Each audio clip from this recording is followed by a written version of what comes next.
Hi, it's Jared from Strongroots Farm. Welcome back to the channel. Today we're going to talk watering systems for your small farm or your homestead. So I had a comment on my recent video and he saw that I use airline, not your standard water line, but this is air hose meant for an air compressor.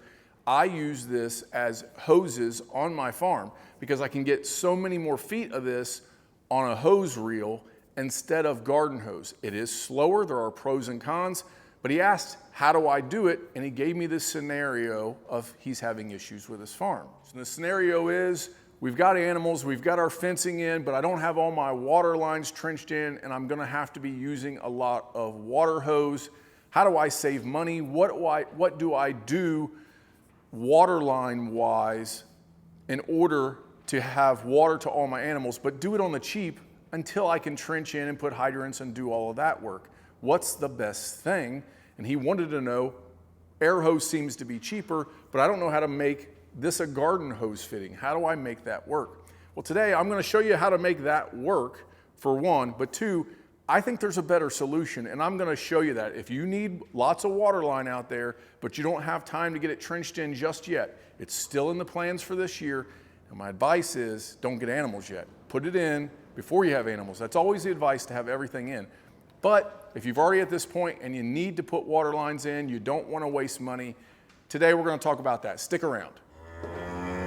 Let's get into this air hose conundrum. First, I want to show you, everybody's seen me use this perhaps if you followed along, but how do you connect this into a garden hose fitting? It's a different thread. There's NPT, and then there's GHT, or garden hose thread. It doesn't work like that. They don't make a barb fitting that fits into this air hose that becomes garden hose thread. So how do we do it? Just to talk to you about what we have. So I have a 10 mil, 3/8 inch, this is Parker airline. I have noticed the Parker, so the Parker is the brand, but Parker is rated, where's it at here for you? 350 PSI. Some of the Goodyear, which is another good brand of air hose, is rated at 300. Some of it's rated at 400.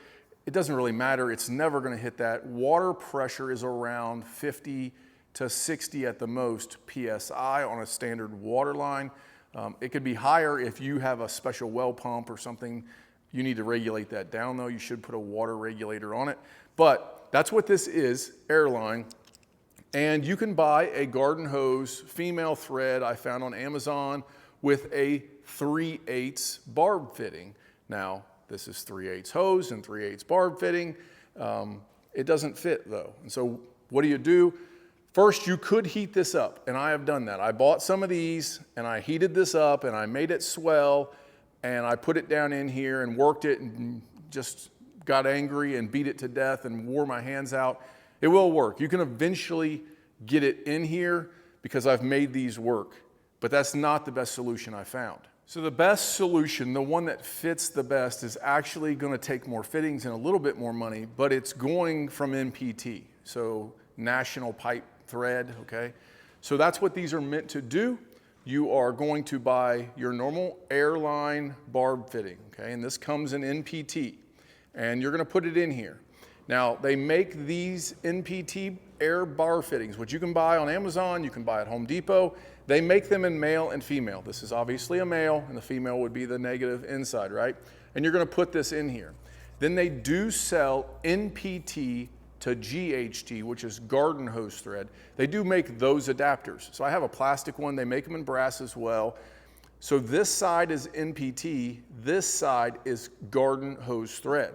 So if you bought a female of this and you did some adapting with, you might want to buy, it'll make it go bigger. So I start typically with the male, and then I buy a male fitting that goes over this and then is larger on this side to a 3/4 inch NPT, and then I can screw this in and have my garden hose thread. And it will be all brass. You could do all plastic, it doesn't matter. Here is the plastic version of NPT with barb that will fit in this air hose. And connecting those fittings to the air hose, this is your standard air hose crimp. Okay, so there's a special tool that clamps down on this side and on this side, and it just cuts it into there and it holds it tight. So this is your air hose clamp. I don't know where you get these. I get these from Parker. You can use a hose clamp though, this is fine. One thing I have seen people do and screw up hose clamps is that they use ratchets, right? Ratchets have too much force and you'll end up stripping this head sideways. So I only use nut drivers to tighten these, and it's just tight as I can go with my hands. Now, I have pretty strong hands and I can over tighten these with my hands sometimes, but this motion prevents you from getting leverage to rack these things too hard.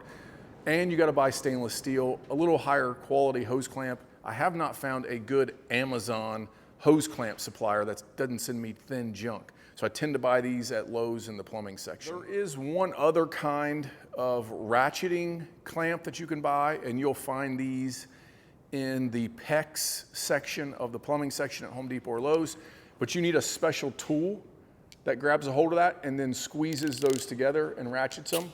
Okay, so I've got this special tool because I do a lot of PEX when we're doing wiring, water and house stuff. But you'll need this tool if you want to use those. They are a little cheaper. They ratchet tight. They are really nice, but you got to have this special tool. I guess since I have it, I'll go ahead and show you. This is the tool that you need for the air hose clamp. So you clamp that down and then you'll just pinch these together like this.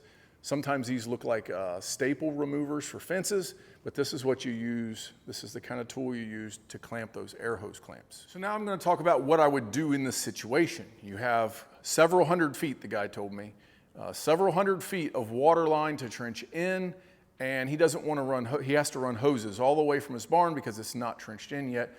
So what do you do in this situation? You want to have water in your pasture. You're going to go all the way from the barn because you already got animals before it's there. What do I recommend you do? What is the cheapest thing to do? That way you don't waste your money. Having hoses is fine. Air hose like this is fine to have some. You're going to need hoses on your farm. But if you end up buying 500, 1,000 feet of these things, one, you're going to lose a lot of pressure. There's lots of chances for breaks. And then you got to roll it up. And what do? You don't need that much. You know, a couple 50 footers, 100 footer maybe is enough water hose for any farm. So I would recommend actual water line. So what do I mean? I mean the poly water line. The water line that you're gonna eventually trench in anyways, just go ahead and use that. Just lay it on the ground next to the fence. If you got a fence that runs down the middle of your property, just lay it against the post and then get some garden fabric stakes from the gardening section of Home Depot or Lowe's.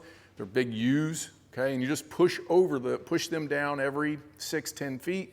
That way that water line doesn't get moved around, and if it's next to a fence, nothing will step on it. You're going to buy this poly line eventually when you go to put it in the ground. It typically comes in a 300-foot roll. And so buy 4 or 5 rolls, whatever you're going to need, and make your water lines out of it. How do we do that? So I would buy these. These are the Filmac water connectors, right?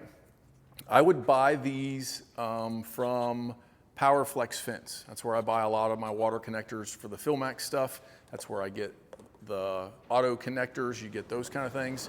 And they make these in T's. And so what will happen is you'll spin this off. This little thing grips into it, so you put your water line in here. This goes on the water line first, you put your water line into this, and then you crank this down. Now you haven't cut your 300 feet of water line into anything. You're simply putting this here to a T. They have a T threaded end, and then a connector end and a connector end. And I don't have one to show you, but you can imagine this being a connector on both sides with a T up. And so you're just gonna go ahead and put your poly together. You haven't cut it, you haven't wasted it, you've unrolled it out there, you've staked it down, and you got a 3/4 inch stubbed fitting now. It's HDPE line. This crimps down on it tight, and then you simply put Teflon tape. I use the Blue Monster tape, and then you thread this in, and you have these quick connects every 300 feet. You haven't wasted any money because you're probably gonna wanna put these in anyways. You're gonna need the T's when you put the line underground, and you didn't cut any of that line anywhere unless you maybe wanna go around a corner or something. It's not a big deal. You have all that water line for when you're ready to trench it in. It's just laying on top of the ground. It's the black water line, poly water line. It's not gonna break down for the sun. It's really hard for an animal to crush it, especially when it's against a post where the electric fence is. I would not recommend running over it, but you already need it, so it's not wasted money at this point. Now you will end up wasting a couple feet of it at the end where you hook it to your hydrant. And so you'll come up with your black water line, you'll put a barb fitting in, same thing, NPT, whatever it would be, and you'll adapt it all the way down to a garden hose fitting, and you'll screw that into whatever hydrant where you currently have water, and that way your water line has pressure. You might even put a valve there to shut the water line off without shutting the hydrant off, and you could put a Y in it. If you want to do that, those Ys have valves as well, whatever you want to do, right? But your water line, you need it eventually anyways, so you're not wasting money on all this garden hose to water all these animals. You're buying the pipe that you're eventually going to do the job with, and it's out there already. Now these are meant for the 1-inch line, and so I run a lot of 1-inch line because I'm a good 2,500 feet of water line to the back of the property here. And if you're going to have good water pressure that distance, a good diameter water line is important. But if you're only running 300, 400, 600 feet, you can go with 3/4. You could even go with 1/2 inch. Now, I recommend 3/4 at the minimum, but it's up to you. You can do this cheaper. Thinner water line will not let as much volume come through, as you know. I do not recommend, if you're going to eventually put in automatic waters, that you go with anything smaller than 3/4 inch. So how will you use this in the future? Well, you're going to tee into a water line somewhere. Most people, if they have multiple different types of water line, HDPE, standard poly that you get from Home Depot, I recommend that connection being a barb fitting, plastic barb fitting, or they have special connectors that I've showed before, and I don't have any to show you, that you connect in. So that one I wouldn't use these, but HDPE from then on out, you're trenching your line, and then every so many feet, you're gonna put in one of these T's like we talked about. You've already got them because you bought them. And then you put one of these in, and you can use an 8-inch pipe like you might have saw in my last video if you watched how we find water lines and how we put those water lines in. But an 8-inch is the smallest that I would use. Up to 16, even a 2-foot culvert, put it over top of that line. I typically dig about a foot below my water line where my culvert is gonna go. I put down geotextile fabric in that hole. I make a notch in my culvert, so my culvert fits down over this and down over my water line with that notch. And then you have about a foot below the water line that I'll then put some round stone, 6 inches, 8 inches of round stone down in there. That prevents moles and mice and other things, snakes, from coming up in to that culvert and bringing mud up into that culvert and putting mud around this that you would then have to dig out. That fabric and then stone is important for that reason, to keep animals out of there. Then you also have to have something to cover it, because if something gets down in it, you're gonna have a dead something or other down in there when you go to plug these in. And that's the real reason I don't like these 6 inches that everybody else recommends. They recommend a 6-inch pipe over. That means they have to stick their hand down in there, and there could be something dead down in there. There's no way I'm doing that. This is your conundrum. There you go. That's what I would do. That's the easiest way. It will cost you more money than air hose, yes, but you're not wasting your money. Eventually, you will put it into the ground. The other thing I've seen people do is they'll do this same tee, and if they like hydrants, if you want the actual hydrant, and that's the reason I use these, is I like hydrants, but these things are so much cheaper. These are like 15 bucks, 20 bucks, maybe 30 after you have to buy the connector, right? And so you can buy as many of these as you want and I have 2 at all times on pipes ready to go in case I bust one, because they are plastic.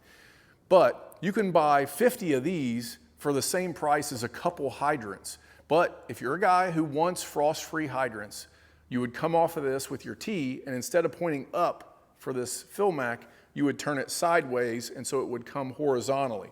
Water line would run here, and then you would do that 90 up into your frost-free hydrant. You can still use these for that.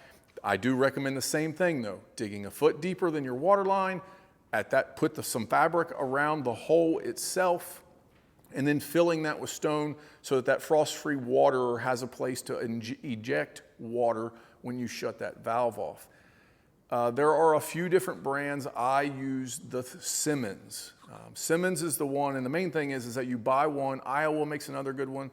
You buy one that all of the plunger, all of the internal hydrant parts can be changed without digging up the hydrant. Okay, so that means it has to be able to come off the top thread, and you have to be able to change the plunger, the handle parts, all that stuff without digging up the whole pipe. You can pull all the innards out of those pipes from the ground, replace them and put them back down in. Digging them up just stinks, and so I buy a more expensive one, but it's gonna save me in the long run there. Well, there you go, there you have it. Hope that helps you. If you're in that same conundrum, it's gonna cost you a little more today, but it's gonna save you a little more in the long run. It will last longer. If you bust it, you run over it, somebody splits it in a spot, no big deal. You put another one of these connectors on, whether it's just a joint connector or you put another fill mac there, and then when you go to put them in the ground, that's just another point that you have for that. They do make these in all kinds of shapes and sizes. You can do 45s and 90s and whatever with these connectors. They have the threaded ones, they have sleeve ones, they have all kinds of them. They're all on powerflexflix.com. That's where I buy them. You can buy them in multiple spaces. I think you can probably buy them on Amazon too, but I will put PowerFlex, their information in the description. They're reliable, they get to me quickly, they have good customer service, and the pricing has seemed to be about the best. That's also where I buy some other stuff there. Wire, certain cutters, they have really good wire cutters. I learned about it through Greg Judy, but some of their stuff's great, some of their stuff's a little more expensive, but that's where I buy all of these at. Let me know if you have any questions, comment down below. I'll try to help you in any way I can. Thanks so much for watching. Stick with us. We still got great videos coming out. Let us know if we can make a video for you. This video came from a comment. So if there's something I can do to help you, let me know, and I'll be doing that. I'll try to make that work the best I can. You can email me. I do get emails from time to time. I try to answer each one of those. Sometimes it takes me up to a week to answer an email. When I have time to sit down and I'm not working and answer a thoughtful email, nobody sends me a one-line email. They always have a paragraph of stuff that I have to explain, and so I'll have to have time. If you comment, I try to comment back or give you a thumbs up. If it's a thumbs up, that means I read it and I agree with you, or thank you so much. That's my thumbs up. It's a quick way for me just to reply back to you and let you know that I saw it and I appreciate your comment. And I do try to, if you have questions in the comments, comment back to those within 48 hours. Thanks for watching and sticking with us. Until next time.